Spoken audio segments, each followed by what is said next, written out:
In the gospel reading, as our Lord tells us that new wine is put into new wineskins, we have to recognize the distinction that must be made. When there is something that is new, the fullness of the truth, it cannot be forced into what is old. In other words, you look at Judaism and you see the way it was established. It was set up according to the truth as it had been revealed by God. Our Lord came and revealed the fullness of the truth. It was much, much bigger than what was already established in Judaism. It wasn't able to handle it. Something new needed to be done. Just same as if you have a bucket of some sort and you fill it up and now you have suddenly more of whatever you filled the bucket with, but the bucket's already full. You need a bigger one. The old isn't going to fit into the new, or the new isn't going to fit into the old, rather. And yet at the same time, everything that was old, that is still the truth, is still the truth. In other words, all of that fits into the new bucket. So it's not throwing out everything that was, because now we have something new. No, what is new, in this case, our faith and the fullness of the truth, fulfills and completes and builds upon what was old.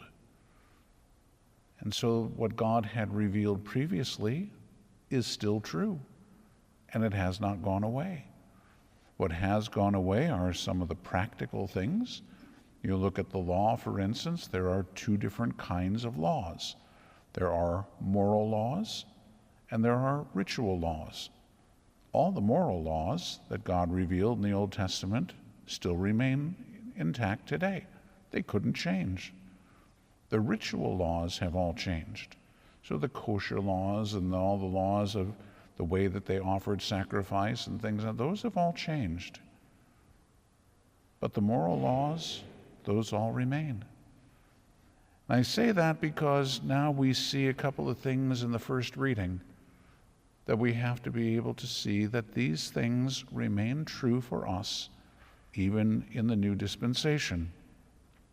So first of all, Samuel asks Saul, does the Lord so rejoice in sacrifice or in obedience? Obedience, he said, is greater than sacrifice. What Saul was doing looked like a good thing, but it was in total disobedience to what God had asked. Which is greater, the obedience to God or doing something for God that he just told us not to do? Obviously, if he told us not to do it, to say that we're doing it for him is a bit of a joke. How can we be doing it for him when he specifically told us not to do it? But that's exactly what Saul was doing. Got himself in lots of trouble.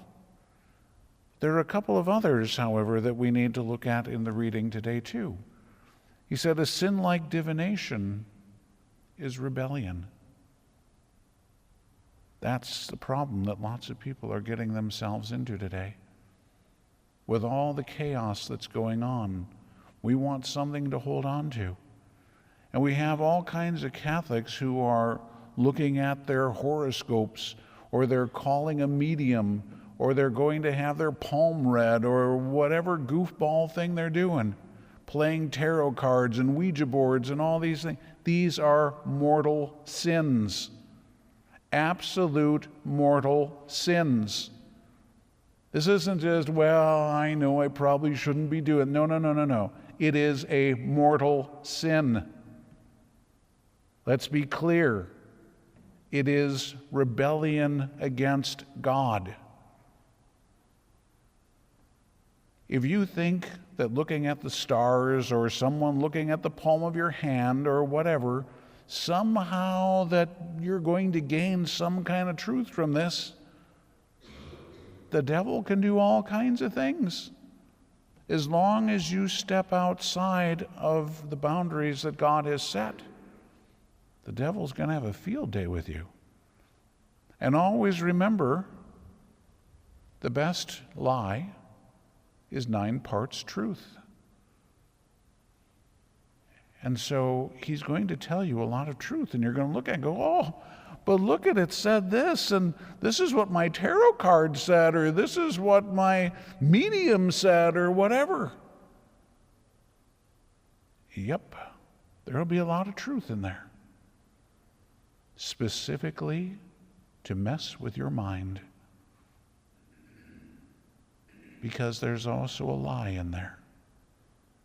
But because most of it was true, then we accept the lie as probably being true too. Or we'll say things like, well, yeah, but most of it was true anyway, so I can live with that.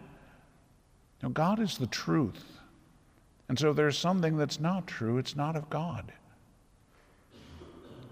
So if we're going to look to the devil to try to provide us with some kind of clarity, we're looking the wrong way.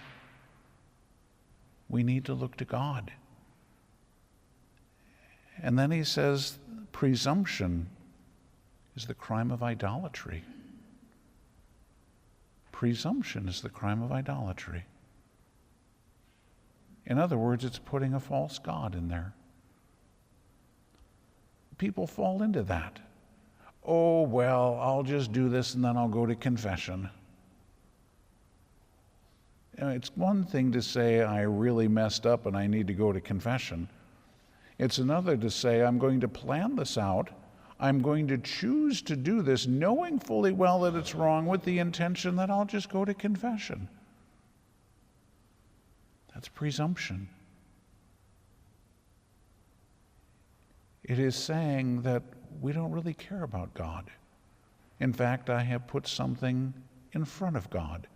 Something is more important to me than God. And that's exactly what's being condemned. So these truths have not changed. But the tragedy is that we have lots of people to whom the fullness of the truth has been given who are going against some of these basic things. That somehow we think that we can give lip service to God while our hearts are elsewhere. It didn't work back in the Old Testament times, and it hasn't worked ever since. They are sins. They are violations of God and of His law, and we need to reject this stuff. If you think that reading your horoscope in the newspaper or on the computer or whatever, and I just do it for fun after all, I mean, I don't really believe in that, then why are you looking at it? Oh, because I just want to laugh because it says, no. Just take that out to an extreme, and what else are you going to do just because? Oh, I don't really believe in that, but it's okay to do this because. No, if it is something that is wrong, stay away. Keep your focus on the Lord and don't let anything get in there that's going to mess it up. Because the devil, again, is very shrewd. Notice, even if you just listen to that, because I've heard that dozens and dozens of times, oh, I don't believe it, but I just think it's kind of fun. Look where the devil got him. Then what's next? What else is going to be kind of fun? Again, he's not going to try and say to you, here, why don't you go out and do this huge thing? Because he knows you won't. But this little one, this doesn't look so bad. It's only one step off the path. It's not too bad. But then the next one is just a little thing, and let's take 2 steps off the path. Then the next one is just a little thing. Well, each one keeps getting bigger, but they don't look all that bad because now you're doing this thing that shouldn't be doing, so the next one doesn't look quite so bad. Stay on the path. Reject all this stuff. Otherwise, we're going to become like Saul, and we are going to have every rationalization. Oh, but I did obey the Lord.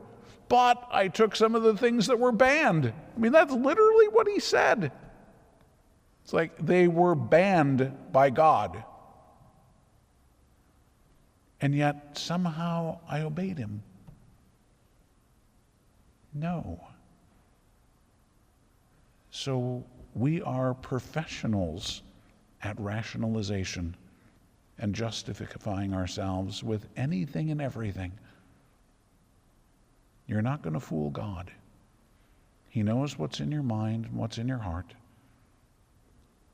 He wants only the very best for you. The best is the truth, and to live according to it.